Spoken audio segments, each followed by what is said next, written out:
she'll let me pet her. Can you come here? Can I pet you? She never lays with me so far. So far, she's always hidden behind her little hutch. So I think we're making progress.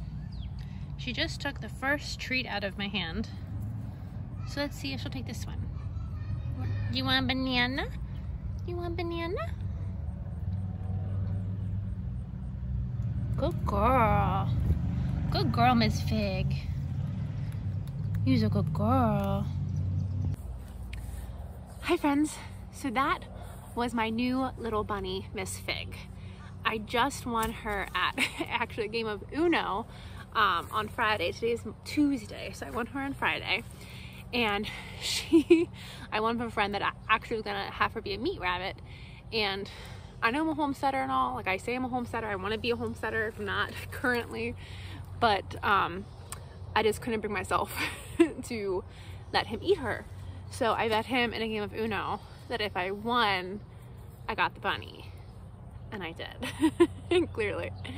So I named her Fig, and it like overnight morphed into Miss Fig, so her name is Miss Fig. And I'm obsessed with her. I think she is the cutest. So I have wanted a bunny for every Easter. I want a bunny. I'm like a child. Every Easter I want a bunny. But in all reality, bunnies are really good for Homestead in the sense that their poop is a really good fertilizer. So technically, she's not a pet. She's a fertilizer machine, and she is imperative to the success of my garden. This is what I'm going with. But so she's not currently thrilled with me. She doesn't know that I love her and I just saved her from certain death and I want to be her friend. She doesn't know that yet. So we're slowly working on it, but that banana that she just took out of my hand was one of the first snacks she's actually taken out of my hand. So I think we're going in the right direction. I'm hoping we're going in the right direction. So directly behind me here is our potato bed, and I think my potatoes are about ready to harvest. If you can see, my potatoes are starting, let me pull this leaf. They are starting to curl and die back, and they're getting crispy. They honestly could probably go longer, but I'm so excited, and I'm gonna show you why I'm so excited. But I'm so excited to see what I have in the ground here. I do want to say this is the first year I've ever had potatoes fruit. This is not edible fruit. You don't want to eat this, but I've never had potatoes fruit like this. And these ones, I guess it's just the variety I have. I know all potatoes can fruit, but not all do. I do have a spot over there where I had some, I guess I left in the ground that reseeded themselves. And I'm gonna pull them today too, as long as everything looks ready. If I start getting a lot of small potatoes, I probably will stop, but I'm gonna show you why I want to pull today. But the ones I have over there that are different variety than these, they did not go to fruit. So I think it's just, for my theories, it's probably the variety, because a lot of these have fruited. I don't know if you can see them. So I don't know, but I am excited. So let me show you why I'm so excited for these potatoes. So you can see here how everything looks not very good. It looks kind of like it's starting to die back. It did flower about 3 weeks ago, but I've been checking on the potatoes, so you know, I'm anxious. I want to know what's happening. And this guy, I've been watching. Look at that guy. Like, he's like a softball size. So I'm so excited. I'm gonna go down, let's go down this one and see what we have in this one. It's always like nerve-wracking because you don't want to dig. Oh, look at that. You don't want to dig before they're ready to dig. That one's kind of small, but there's another one back there. That's a nice size one. So yeah, I definitely think these potatoes are ready to be pulled out. If you were around when I first planted them, I planted them back in the beginning of April, so they actually grew really quickly, and I'm really, really impressed. I'm actually kind of debating if I want to get another round. I need to go look at my garden journal, see exactly when I planted these and when I'm harvesting these. And I might be able to get another round. Our last frost date is in October. So April to May, May to June, June to July. That's only 3 months, right? I might be able to get July to August, August, September, September. It might be pushing it, but I might get even just small potatoes. So I might go try to get and do another round of potatoes. I haven't made up my mind yet. But I planted these Ruth Stout, which means you can see they're just planted in straw. Ruth Stout is a method of gardening that was actually invented by a woman named Ruth Stout in the mid to late 1800s. And she came up with the idea that you plant everything in straw. So today, a lot of people plant things in straw bales, and it's definitely a theory that works. But what I really like with the root stout method is I'm not going to be digging for my potatoes. I'm just going to lift the straw out of the way, pull the plant, and my potatoes will be largely on the surface. So I'm super excited. I think this is such a fun thing to do, and it's almost like an egg hunt. It's like a treasure hunt for kids. I'm like going to be hunting for eggs. Okay, so let's go ahead and see what we have in this first plant here.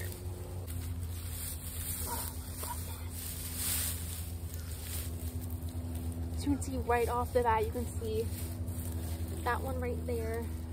I'm trying to do this like digging it like this. Oh, look at that. Oh my God. This is such a fun job. So now I'm just gonna go and pull up the whole plant, and the vast majority of my potatoes came with it. So you will have some that are small, but once the plant flowers, you have about 2 weeks. Once it starts kind of going to seed, it's kind of done growing the potatoes. They won't get too much bigger after that. So this is a good time to go, but that's a decent sized potato. Like, I'm not unhappy with that at all.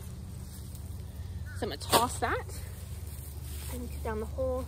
You do want to check a little bit to see if any actually went into the soil.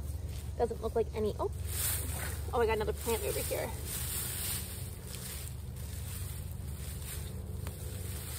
This one only grew one medium-sized potato, but not bad. Not bad. Not great, but that one's not great, but they're not all gonna do great. They're not all gonna do great. Okay. So I think this is the one we're all waiting for, right? This guy right here. Oh my goodness.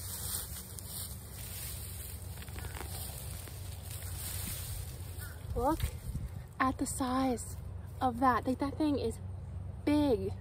That is nothing to shirk at. I'm so excited. And that plant gave me 2 nice ones. And then I know I have some more in here. Potatoes are so fun to harvest. If you haven't done it yet, I highly recommend it.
Harvested.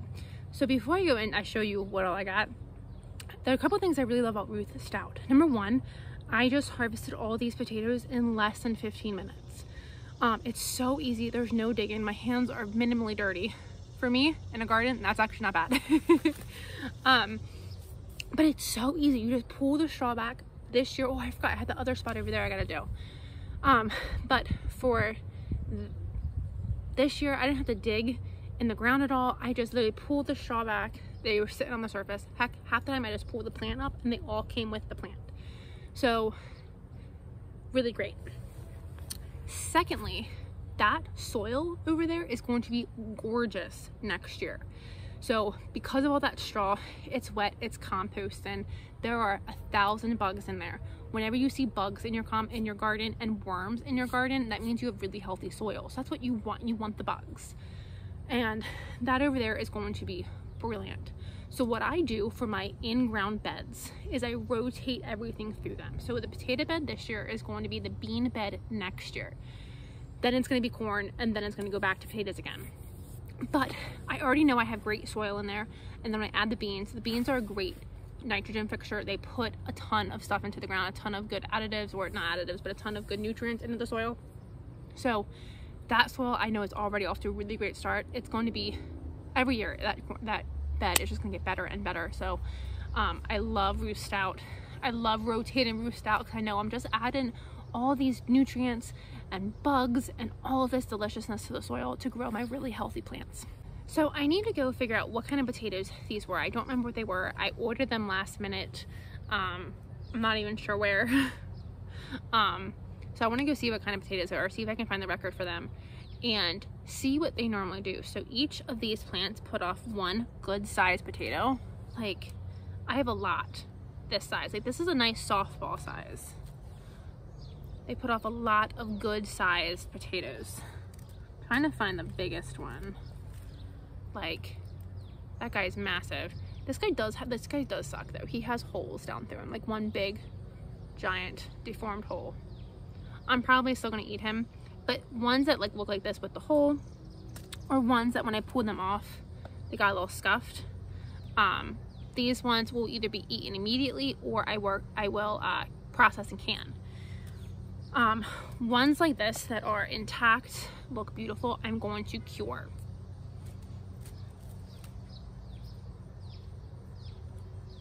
If they have any blemishes at all. So this one just has a couple little scrapes and scruffs.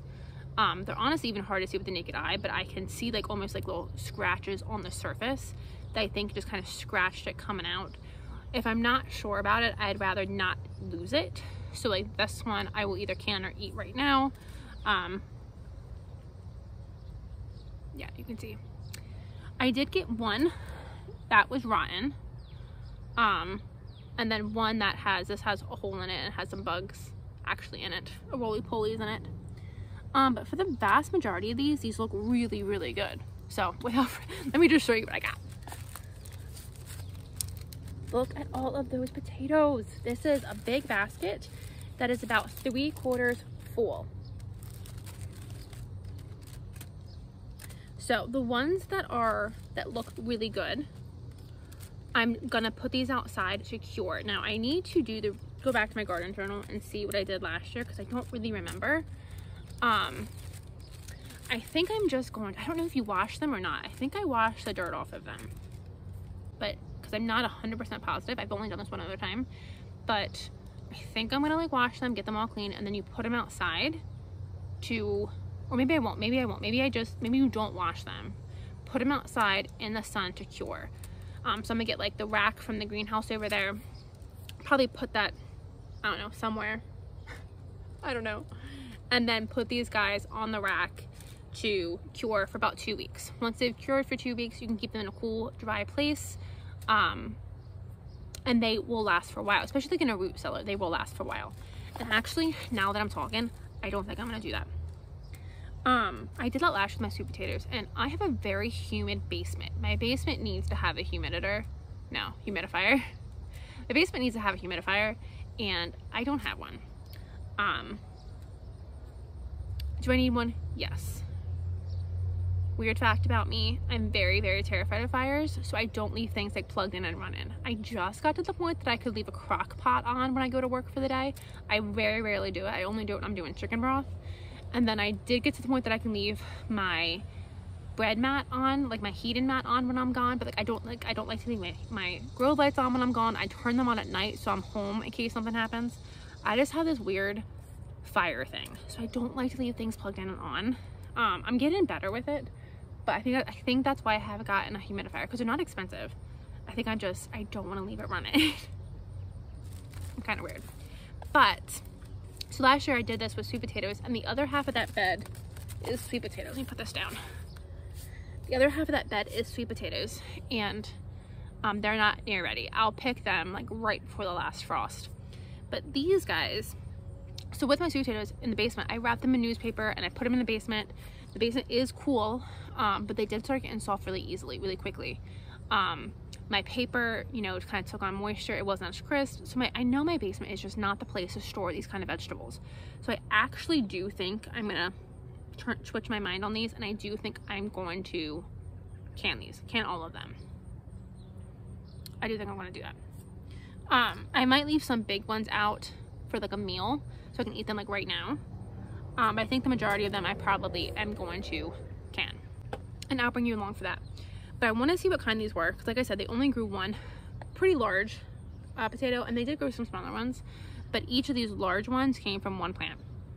And then I did, so that the concept is 1 pound of potatoes, of seed potatoes, should give you, what was it, 10 pounds of food, of feed potatoes. So I planted 5 pounds of potatoes. Ideally I should have had 50 pounds of potatoes when it was all said and done, and I clearly didn't. I do know that over half of my potatoes didn't sprout. I don't know why. They just didn't. So I'm pleased with what I have. I'm pleased with my harvest, but I do want to weigh it to see, you know, how much did I actually get based off what I bought. But I do have some more potatoes I forgot about, so I'm gonna go pick those, and I am gonna keep them separate from this because those ones were free and I didn't pay for those this year.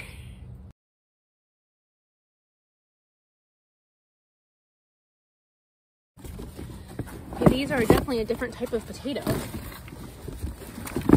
but those volunteer plants gave me a decent little harvest. Look at this guy. That's my biggest one out of that group. I mean, for not planting them, those are free potatoes, and I'm excited about it. So now I want to go weigh that first basket of potatoes and see how much they weigh. Ooh. Close the gate with one hand. I'm guessing 15 pounds. That's what I'm going with. But I'm excited. Okay, so I just looked up where I got these potatoes, and I got them from Guernsey's online. It's not the best source, but I got them late. I've never had any issues with them, so they're a very decent source for seeds, but I don't think they're necessarily the best price. And they don't have like all the varieties, but I ordered them a few times and I have 0 complaints. But what I got was Yukon Gold potatoes, and I got 4 pounds of them, and I think I paid about $25 for 4 pounds of seed potatoes. That's where I think I messed up. I think that's a lot for what I got. Again, I ordered really late, so I didn't have the pick of the litter. And I think if you're buying seed potatoes, that's the first problem. Seed potatoes, or I could keep these potatoes just like the ones that did grow for me. I could keep them and you could do your own seed potatoes. So I think I messed up there. We're gonna weigh our Yukon Gold potatoes. I was super close. This weighs 14.2 pounds with these potatoes, so I'm gonna add in the potatoes that were free and throw them in here.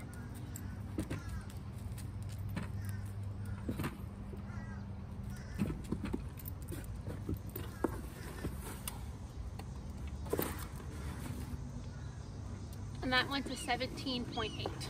So the potatoes that I bought, the Yukon Golds, were 14.2 pounds. I said 15, so I was like super close.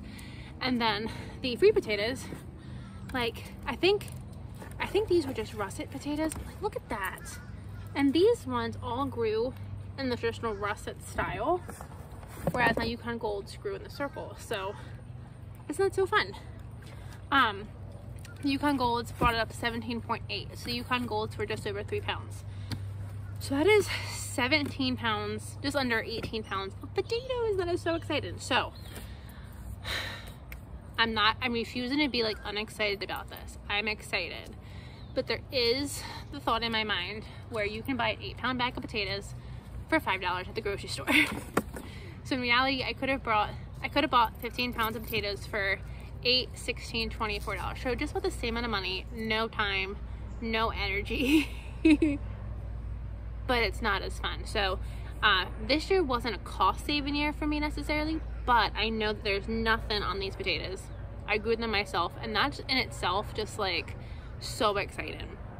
When I put this on the table in some meal, it's so rewarding to me to be able to say I grew that. I just had my first meal the other day. I think it was my first meal where everything on the plate was from the garden, and that's just so rewarding to me because it's free food. Yes, I'm spending money on compost and fertilizer and all that fun stuff, but it's free money to me, or free food to me, and I am just obsessed. So she has decided she needs to be out with me, and it is about 90 degrees out here. I'm sweating. She has to be hot. I just put an ice pack in with Miss Fig, and she is laying on it, so she's loving it. So I think all the animals are good. Monroe is, my cat is right inside the door. I hear him bawling. So it's about 7:30 in the evening, so I'm not gonna mess with these potatoes today. I'm just gonna put them in the fridge. I honestly don't know when I'm gonna get to them. I could have left them in the ground until I could get to them, but I was just so excited that I wanted to see them now. So I'm hoping in the next, I won't be able to do them tomorrow, but I'm hoping the day after I'll be able to get to them. And I've decided what I'm gonna do is I'm gonna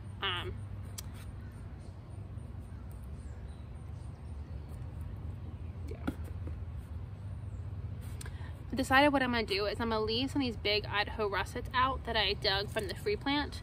I'm gonna leave some of these big guys out, and I'm gonna have some baked potatoes with some of my meals. But the majority of these guys I am going to I'm going to can, and they'll just go into soups, they'll just go into a whole bunch of different things, and they'll be delicious. So thank you guys for joining me today. It's a hot day, but I'm just over the moon that I had this many potatoes, and I now know. So I'm gonna go make note in my garden journal. If you don't have a garden journal, I suggest you get one. It's just so informative because you don't remember everything. But I'm gonna go make note that I bought 4 pounds of potatoes, and that gave me 14 pounds of potatoes. Again, I know not everything germinated. Ideally, that would have given me 40 pounds of potatoes. So if you're like a very been gardening for years, very experienced gardener, don't judge me. We all have our good years, we all have our bad years, and my potato year this year, in all honesty, wasn't the best. I should have got closer to 40 pounds of potatoes, but that happens sometimes. Not all of them germinated, and I'm having success in many other places. And that's what's so important with gardening, is not focusing that every single thing has to go fantastic. This year I've had the most success with so many things. My snap peas are doing they did amazing. They're actually done now. But I had a bumper crop of snap peas. I've never ever had even a third amount of the snap peas and snow peas I've had this year. They've done beyond anything I could have imagined. My tomatoes, I can see on my tomato plants, the tomato plants are overladen with tomatoes. I've never had more raspberries. You know, I've had so much success that you don't want to make sure everything gets the maximum amount. You know, you don't want to let, oh, I didn't get the 40 pounds that I should have got, deter you or make you unhappy for the amount that you did get. This is just under 20 pounds of potatoes, 18 pounds of potatoes, and I grew them all myself, and that's exciting. So don't let the financial aspect of, or the expected product, deter you or ruin your excitement for what you did get, because anything you got is super exciting. In all honesty, if I had spent $25 on potatoes and still got this one, like I only got one this side, I still would have been super excited, because like that's still one potato that I grew myself. So it's still super exciting.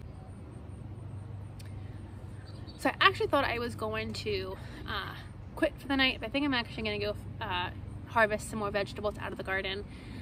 So stay tuned for that video, and thank you guys for joining me tonight, and I'll see you guys on the next video.